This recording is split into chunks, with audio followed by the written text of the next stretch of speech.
I want to introduce you to perspective. Perspective is a technique used by artists to create a three-dimensional space on a two-dimensional surface. What that means is essentially the canvases that we work on, these digital canvases, or even just a piece of paper if you are a traditional artist. These are all flat surfaces, and yet we can somehow create an illusion of depth and show things like a cube or a sphere on these flat surfaces. And how do we go about doing that? Well, there are multiple ways. I've listed a few that I'm going to go through here. And if you don't recognize them, don't be scared. I know that perspective is a topic that can confuse a lot of people. It confused me when I first started drawing. I avoided drawing backgrounds. If you scroll back in my portfolio a long, long time ago, I didn't draw any backgrounds. I was like, I don't need to learn perspective to draw my pretty anime girls. But eventually I got the hang of it, and I really liked the effects that including perspective had in my artworks. And you'll notice that I don't generally apply much perspective to my characters, but there is still bits and pieces. And the environments as well. I don't really have perfect perspective. I'm not depicting reality with my perspective. You don't need to have perfect perspective to create a successful artwork. You just need to know some basics. And they are very simple concepts. Now let's go through them. Starting with atmospheric perspective. This one, it sounds long and big. What does it even mean? It's actually quite simple. It is essentially saying that things further away are less detailed. And I show that in this artwork here.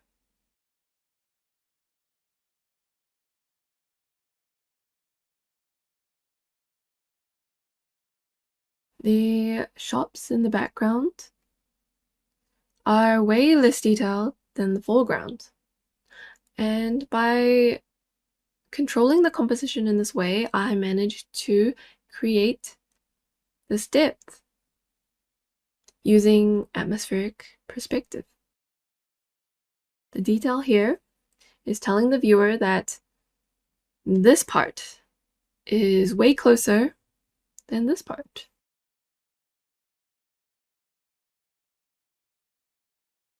Why is this a thing? There's multiple reasons. For example, if you're standing right up next to a tree, you might be able to see all the details, all the little details. You'll be able to see a single leaf by itself. But then, if you stand 100 meters away, maybe instead of the leaf, you wouldn't really be able to distinguish that tiny detail anymore, right? You're standing so far away. You'll see a tree. You'll see a tree, or you'll see a forest if there's multiple trees there.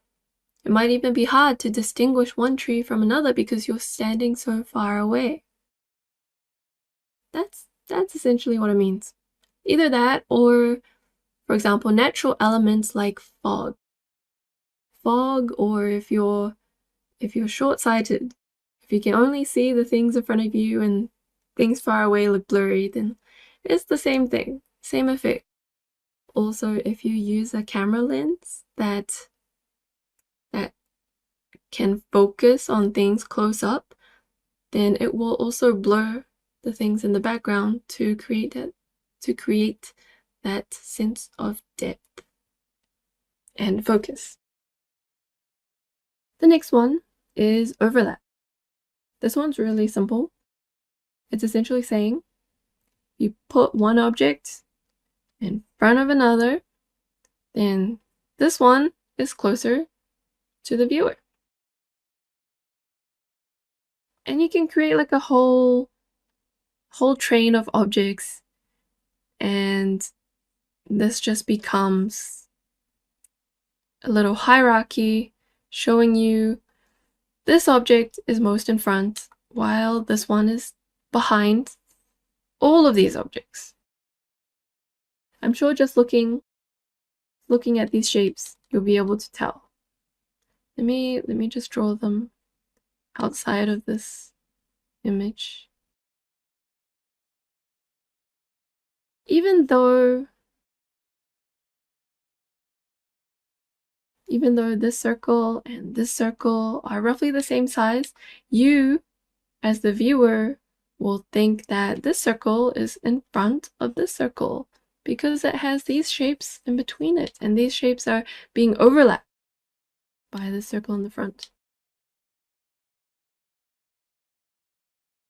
You can see that in all my artwork, really. This one's a really commonly used technique. The chimes in this piece, they are in front of the wall. And the wall, actually this is implied because of the piece of paper that's in front of the wall, and this hanging rope is also in front of the wall. So 2 points that are informing you where this chime is in relation to the other elements in this artwork. The wall is overlapping everything in the background, so you can tell this is most in front, this is second, and then finally that's in the background. That's why it's so important to have a very clear overlapping when it comes to composition, because you want to communicate to the viewer what's in front of what.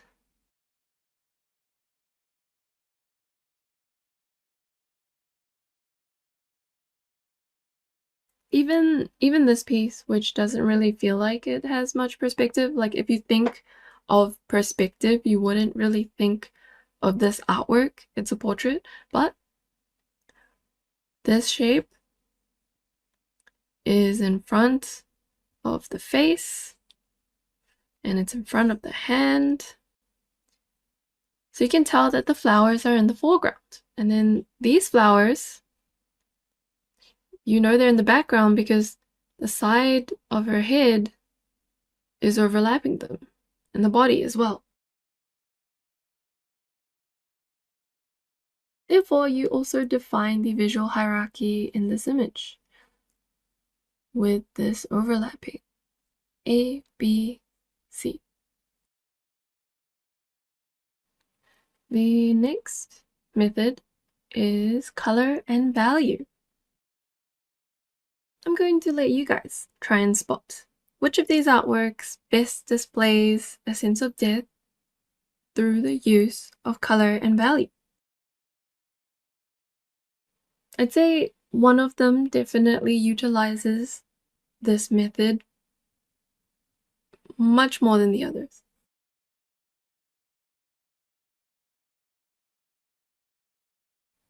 Alright, time's up. It is this one, the flower shop piece again. So this artwork, how does it use color and value to show that there is depth? The foreground and the midground, these areas are much darker and have way more contrast than the background. If I turn on black and white, you'll be able to see these areas. There's so much more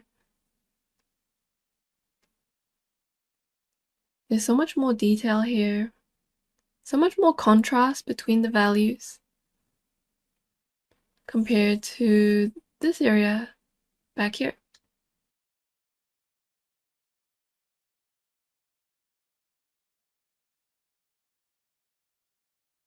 If I turn the colors back on, you'll also notice that my colors are implying depth as well.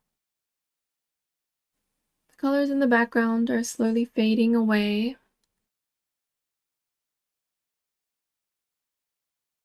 while the colors in the foreground are bright and vibrant and clear.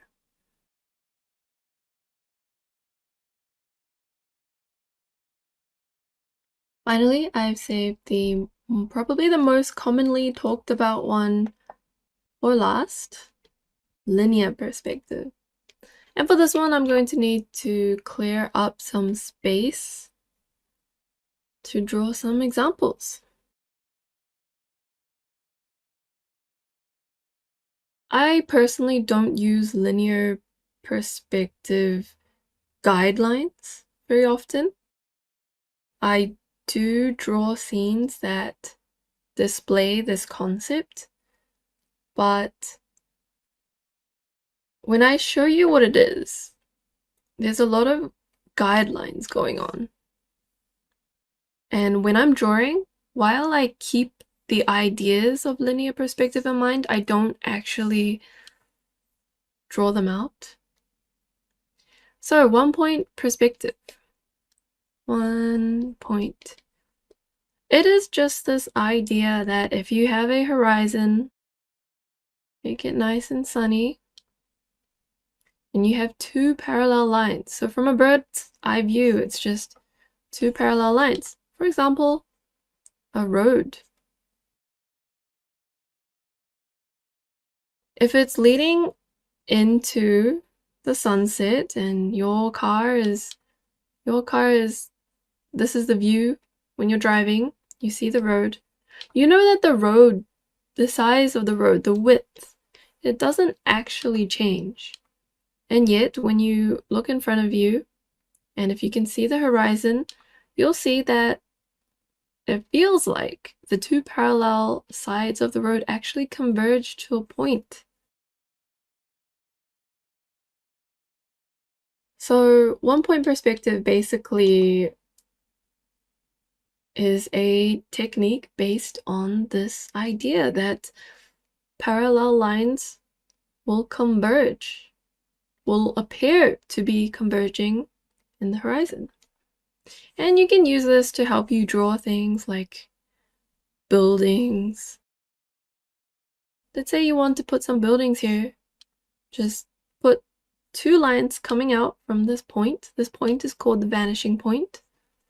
Vanishing point because everything's leading there and vanishes into the horizon. And then suddenly you got some buildings going on.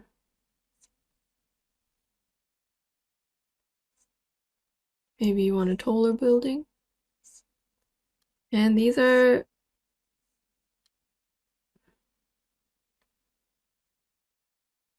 in this way you're able to show buildings that are the same height but disappearing into the sunset, because you know that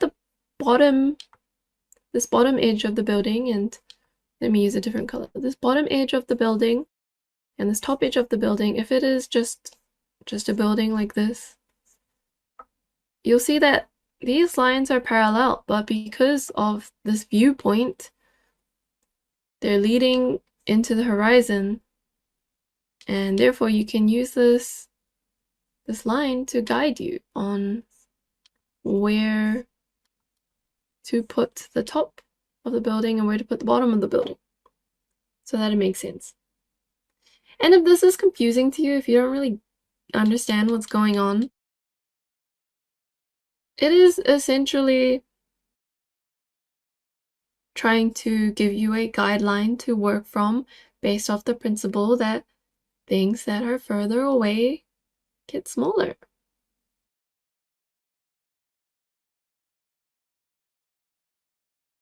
If I cut this building, if I cut out this building in front and just looks like this. Imagine there's a building here and you want to draw another building here further away from you. Well, you can draw it smaller.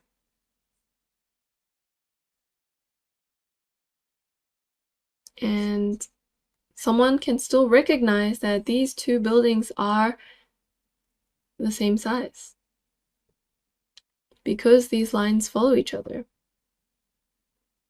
So what you need to remember when you are drawing is that once you place down your first object, once you decree that this is the perspective that is going on in your artwork, then all you need to do is draw everything relative to the perspective that you've set up here.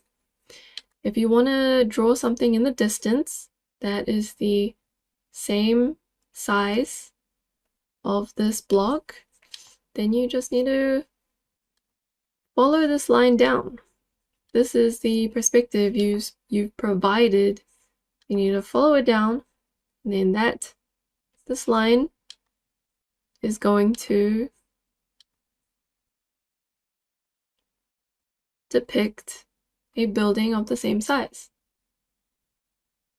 Because things that are further away get smaller.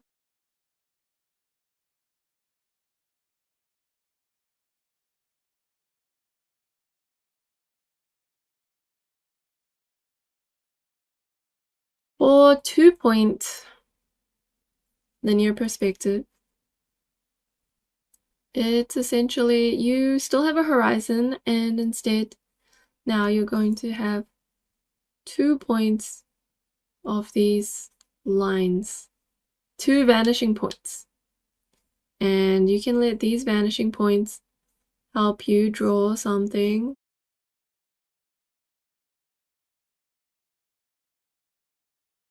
like this, where you're facing the corner. You can see this corner clearest of all.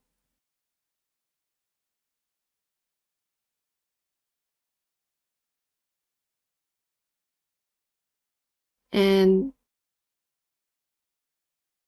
both sides of the rectangle are skewed. So in one point, this side of this building is not skewed, it's just a rectangle, and you can see that one side of the building is showing perspective because of this single vanishing point. Well, for this one, both sides, both planes of this rectangle are skewed. It looks something like this and this. Almost like some trapeziums instead of a rectangle.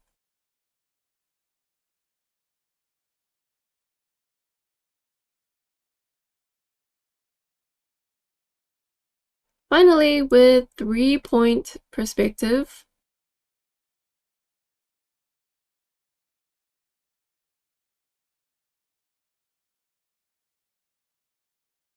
it will look something like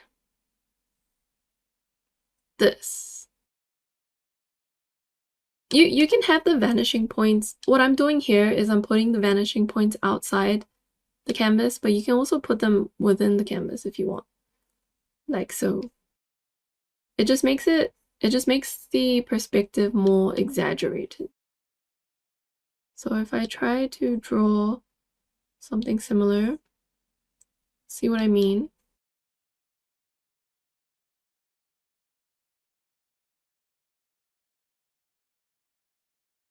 The perspective on this block is a little more exaggerated than this one, since I put the vanishing points so close together.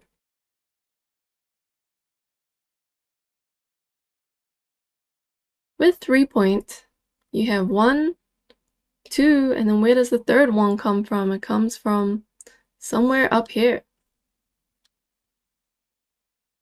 Actually, generally you might imagine it to be somewhere like all the way up here, because you don't want it to be too strong. Okay, I'm not gonna draw all the lines down. You can just imagine it as being really far away. But essentially, over here, these three lines were straight, right? They were just straight. Same here, these were all straight. I was just using straight lines. But suddenly, these lines are going to skew.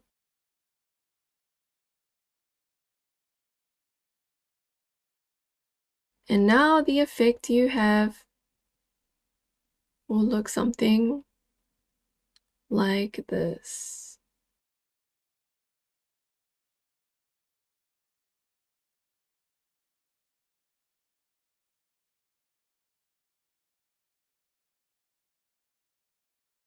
Oh my gosh.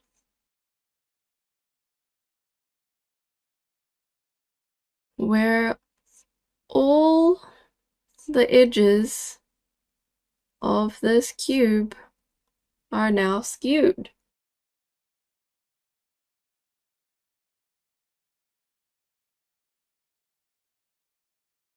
And the result of 3-point perspective, which is, in my opinion, arguably more important than learning how to draw these lines and what all these lines mean, is you create a more dynamic effect of whatever you're drawing in perspective.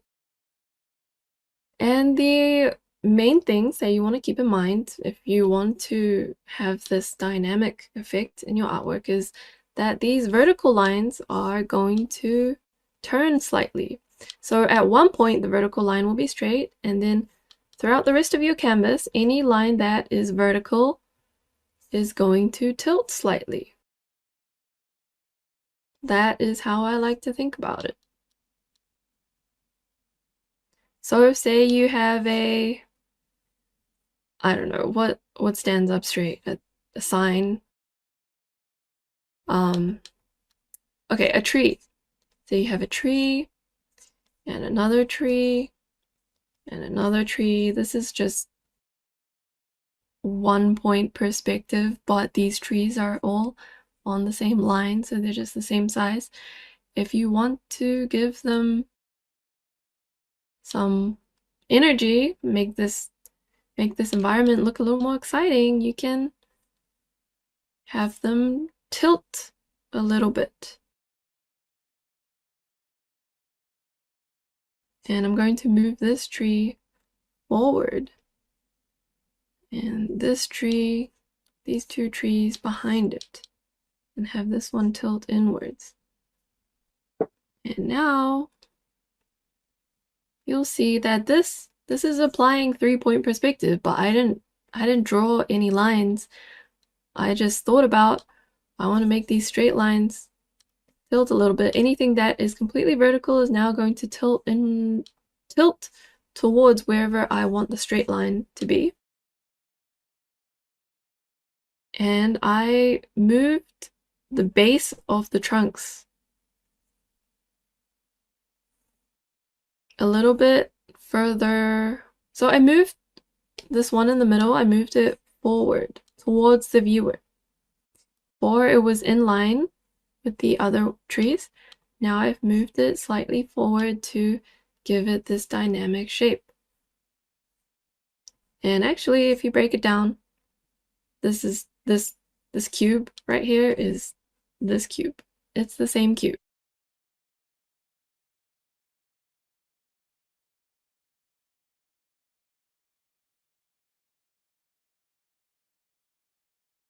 The straight line is quite arbitrary. You can kind of put it anywhere that you want in your composition. Same with the horizontal line. The horizontal line is the horizon. I suppose you can think of this vertical line as almost a horizon of sorts, but vertical. I don't know if that makes it more confusing, but I'm just trying to say that in the same way you can place the horizon wherever you want, you can also place this straight line wherever you want. You just need to remember that when it comes to the horizon, anything above the horizon, you're going to see lines that are tilted because of the vanishing points. And therefore, you will see the underside. If you have a cube up here, you're going to see the underside. And if you have a cube that's below the horizon line, you're going to see the top of it. And then if you have it in the middle, you won't see either. That's generally how I like to think about it. So I'm going to think of, if I'm drawing something, I'm just going to keep in mind, if I want to have some perspective in it, I'm going to keep in mind that whatever is below the horizon line that I've decided on is, you're going to be able to see the top of it. So for example, you have a thigh, you have someone's thigh.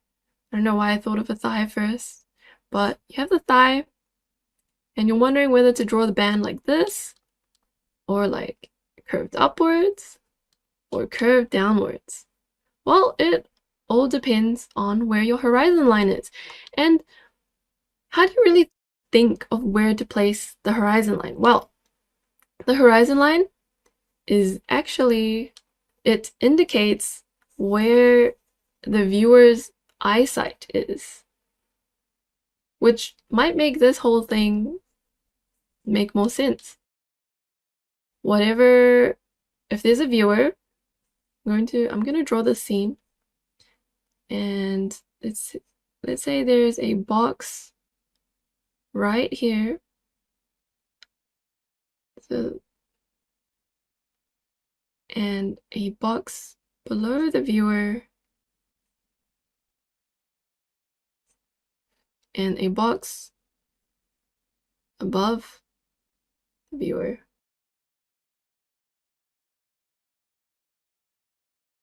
The eyesight of the viewer is in line with this box, so you don't see the top of it, you don't see the bottom of it, but because the eyesight of the viewer, you can see that just standing here with an eye, it will be able to see the top of the box.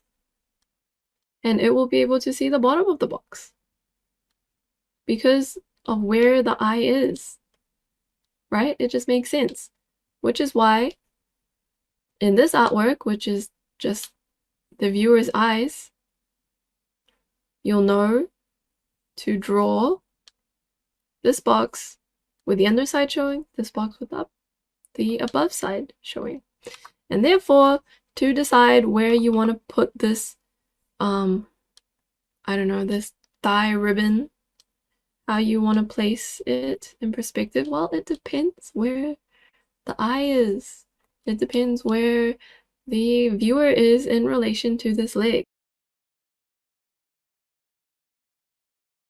And the horizon line, essentially. If the horizon line is here, then this will be straight. If the horizon line is down here, then this will be like that. And if the horizon line is all the way up here, it will look like that.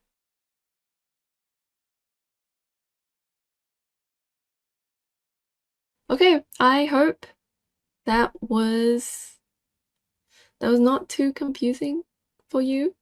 I tried to put in the usual examples of 1-point, 2-point, and 3-point perspective, but I translated it into how I like to think about perspective in my head, which is not using rulers, I guess. Let me just correct this artwork a little bit so that it makes more sense in case we're confused. Say this box and this box are probably more somewhere like this. So yeah, our little guy, he can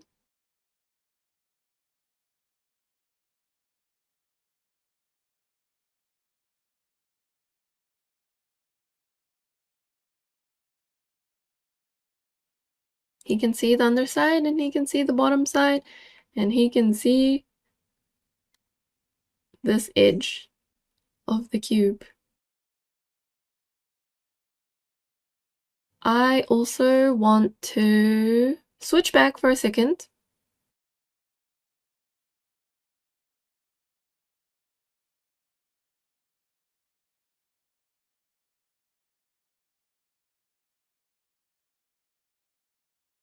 I want to switch back for a second and show you how I've utilized linear perspective in my own artworks, just to make it a little more clear how it's relevant to creating these kind of artworks.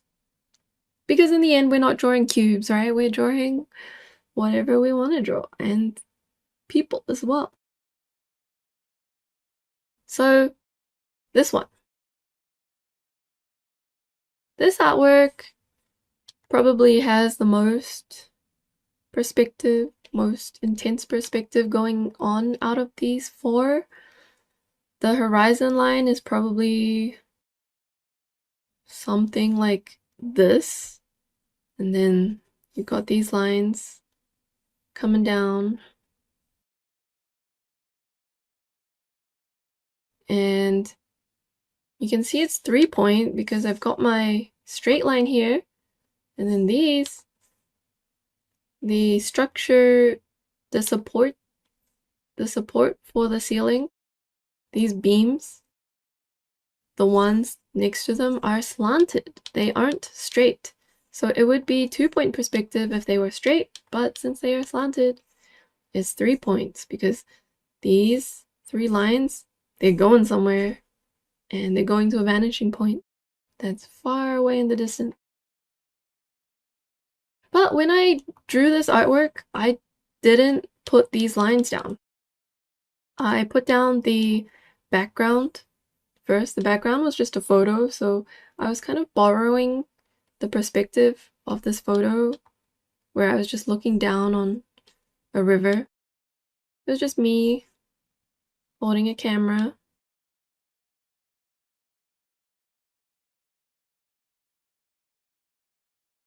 Me standing, holding a camera, and there's some fish in here. It was this kind of perspective. It was a high perspective and I was looking down onto this pond, which is why the horizon line is so high up. But actually the original artwork, since I was just standing, the horizon line would only be my height, where I took the picture from, this height, right? But afterwards I added this foreground, and I've added this implied high perspective because of the ceiling and how big I made these wind chimes. The perspective in this piece doesn't really make sense because these wind chimes are so massive, but because the artwork is rather abstract and far away from reality, I can get away with it.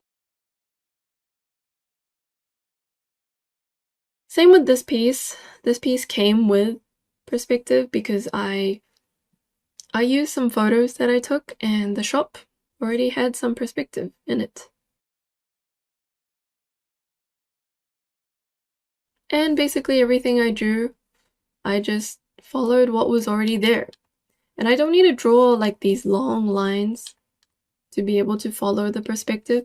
I just need to be able to draw one thing in perspective. Sorry, I won't draw it on this canvas. I need to draw one thing in perspective, and then I need to be able to draw something else, another item, in the same world as this first item. No matter what it is, you just need to be able to, you just need to learn how to be able to draw things relative to other things. And then you can have successful perspective without having to measure everything out. And the more abstract an artwork is, the more you can get away with. The more perspective mistakes, so to speak, you can get away with while not taking away from the viewer experience. Because if you have really wrong perspective that someone can notice, then that will be what they focus on. They'll be like, why does this look wacky? Instead of whatever else you wanted the viewer to focus on. Even this piece, there is a bit of perspective, and I actually use, I think I use some 1 point here, because you've got on this side, you have this 3D item, and it's going that way, somewhere.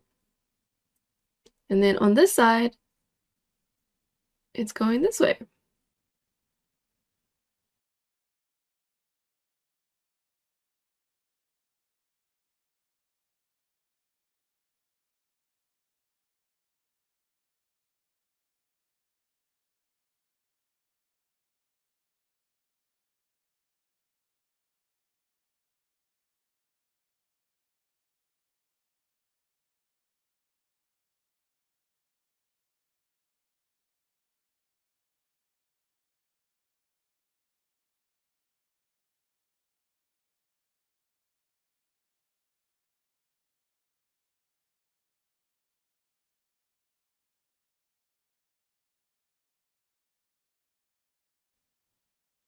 So these objects by themselves, they are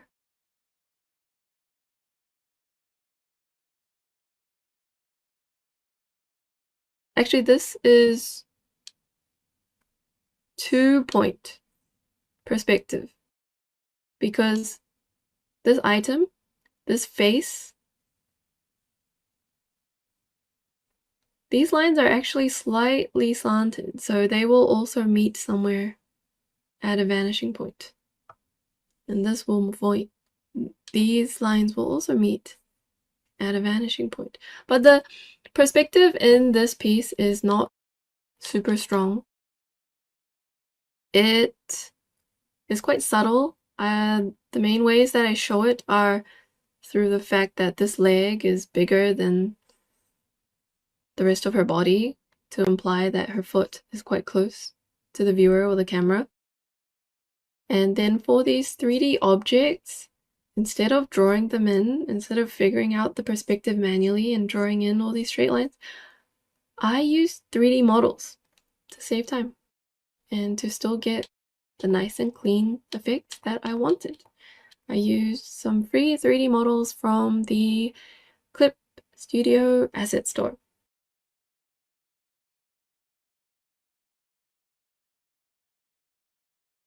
Alright, I hope that helped you get to know perspective a little more. I hope I didn't just confuse you further. At least you have some things to think about. That'll be it for the introduction. I'll now be going over Level 1 exercises for perspective. So the task is to draw perspective from life. This will be the case for both the easy and medium options, whereas the hard one will be, you can either use a 3D model or references to help you. Or if you understand how to draw ahead already, you can just go for it. The skills practice will be observation and understanding of perspective and 3D objects. So for the first demonstration, I am going to go for medium, because to be honest, I've already kind of drawn up easy. These squares and the cubes are essentially what I want you to do for easy. If you want, you can add some more details to it. Say if your container has some gaps in it, you can add them in. But otherwise, I just need you to practice drawing this basic shape in a few different viewpoints. And it is best if you have a cube or rectangle that you can look at in real life. And you can hold it up in front of you and look at it, turn it around, and just observe what the form and the edge looks like when you're turning it. So for medium, I'm going to be drawing this camera that I have in front of me.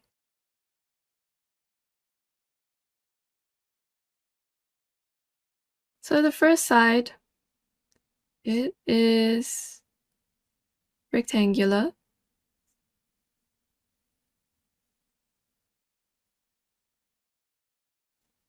Has a big round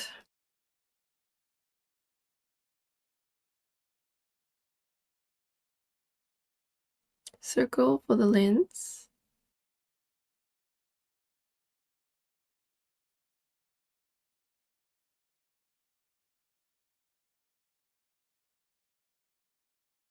Drawing in the details.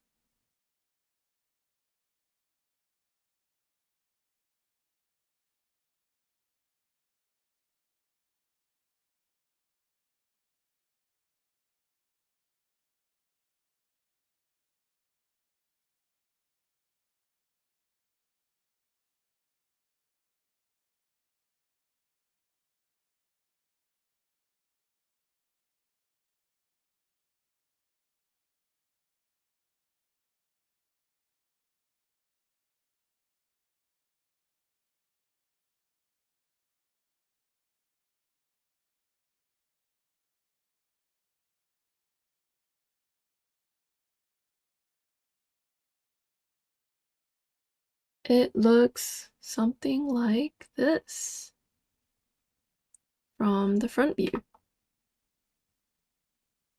Now I'm going to draw it.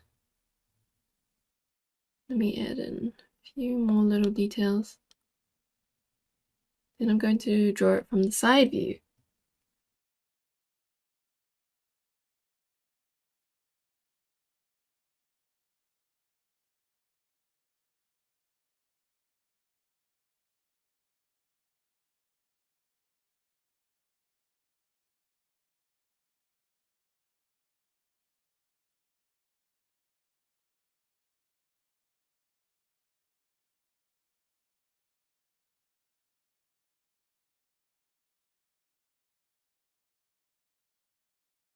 And I'm going to draw the bottom view.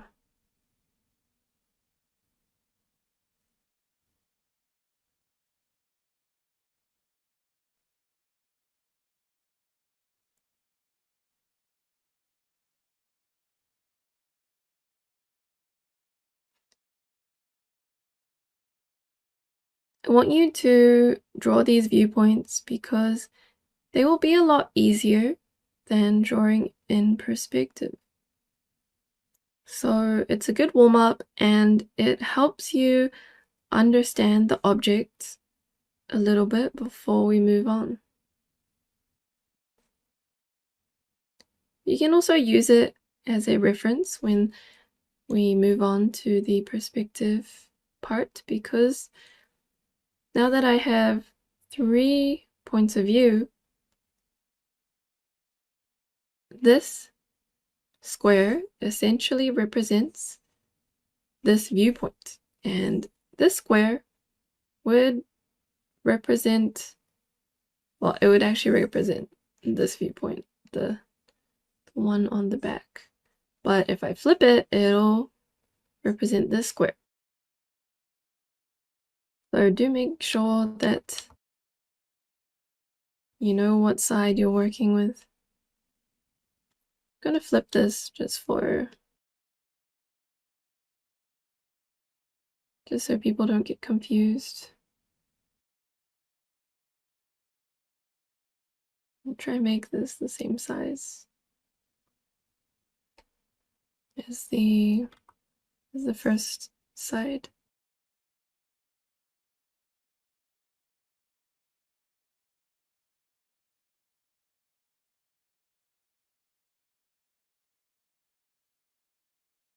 So, the first two challenges are to draw the object in 2-point perspective. And I've given you a cube just so you can reference the straight edges. And the camera is pretty straightforward to fit into a cube because you can see that in the 2-point perspective, these vertical lines are just straight. So we can set up the vertical lines, these lines of the camera, quite easily because they are just going to be within the cube and they're going to be straight.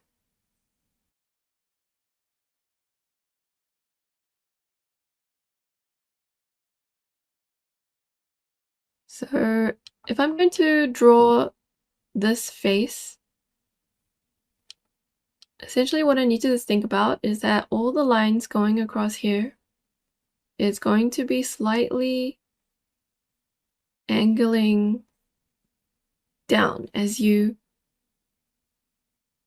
go down this face. If that makes sense. Because if you look at the angle of this line versus the angle of this line, they are quite different. So all the lines in between will be varying degrees of angle between them, since they'll be following the vanishing point, right? I'm just not drawing the vanishing point in, so we just have to imagine it. And you can always use these lines for reference. So you know that the top of the camera is going to be quite similar to this angle. So if this is parallel to the canvas, then this angle and this angle are going to be relatively similar.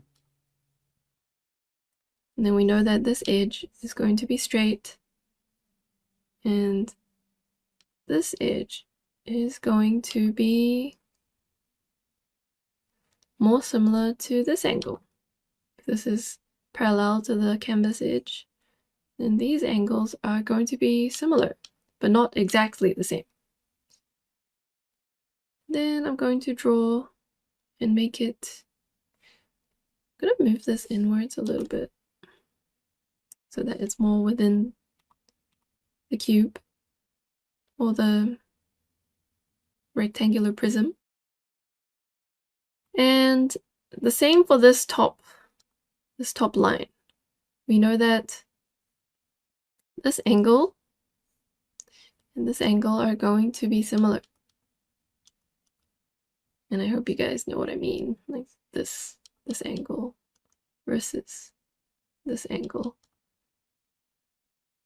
And it's not going to go out very long because this is not very long. If you extend these two lines down and you compare the size of this rectangle to this length, then this length is equal to this length, and you want it to be kind of relatively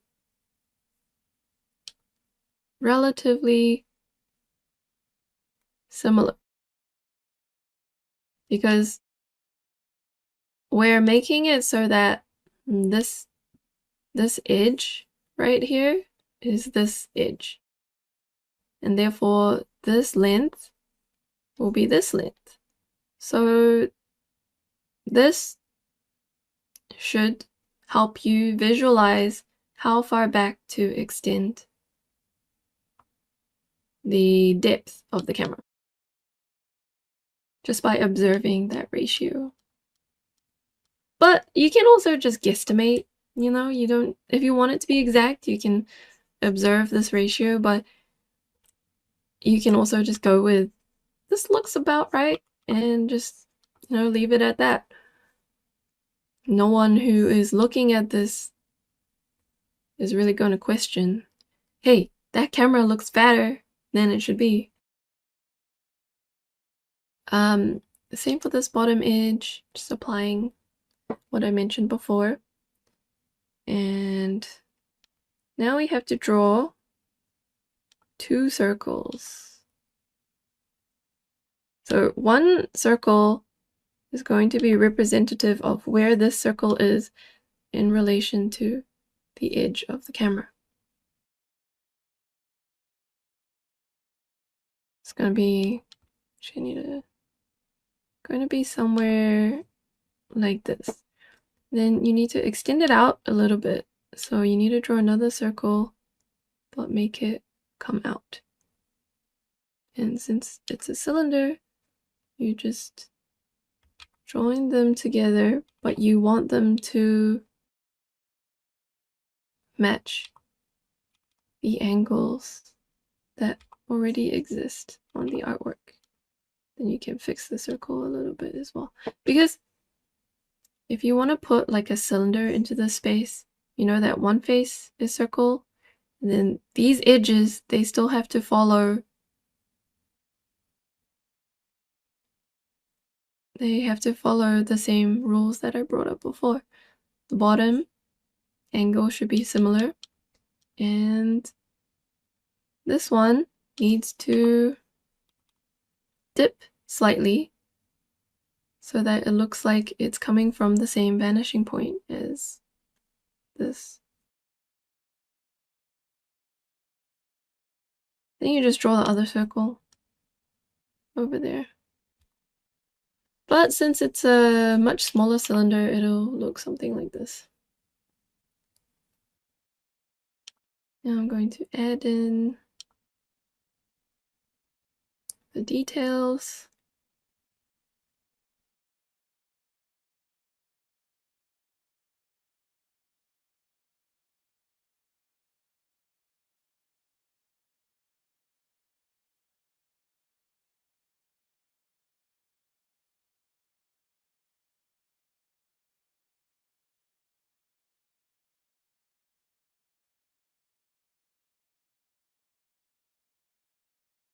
And actually the edges of the camera are rounded.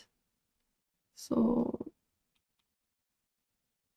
actually I should make that more clear in this image. These are round.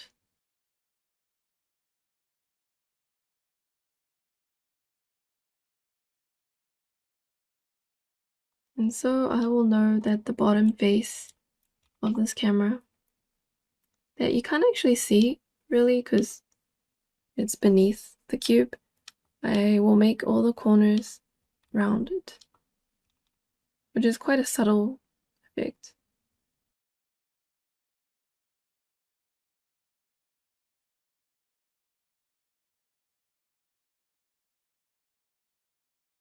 For example, if I wanted to make these corners rounded, it would look something like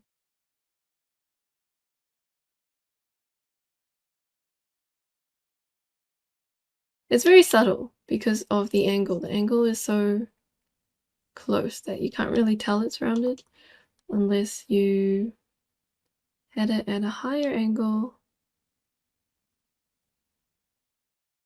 like that. But it's a defining part of the camera, so I will try to put it in.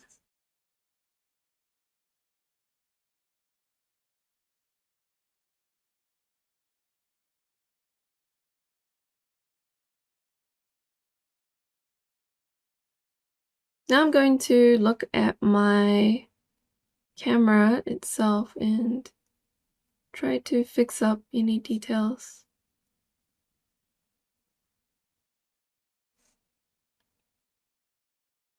that I got wrong.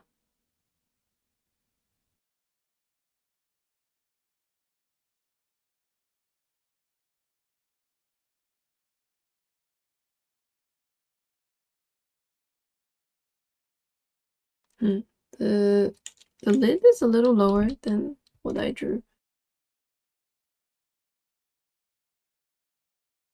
But yeah, I'll move it down. Not too difficult to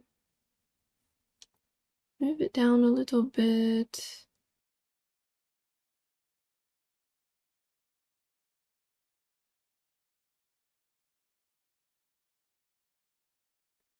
There we go. Now you have your object in 2-point perspective.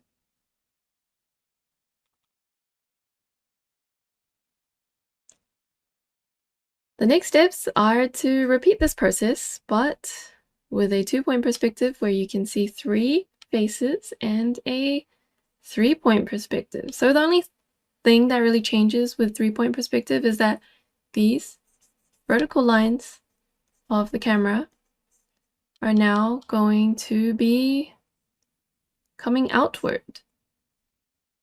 So again, you're imagining that there's a vertical horizon line and that the vanishing point is somewhere down there. So all of these lines are now going to be slightly slanted because of this perspective. All right. Good luck. I hope that this perspective exercise will help deepen your understanding and get to know how to draw different angles of a 3D object better.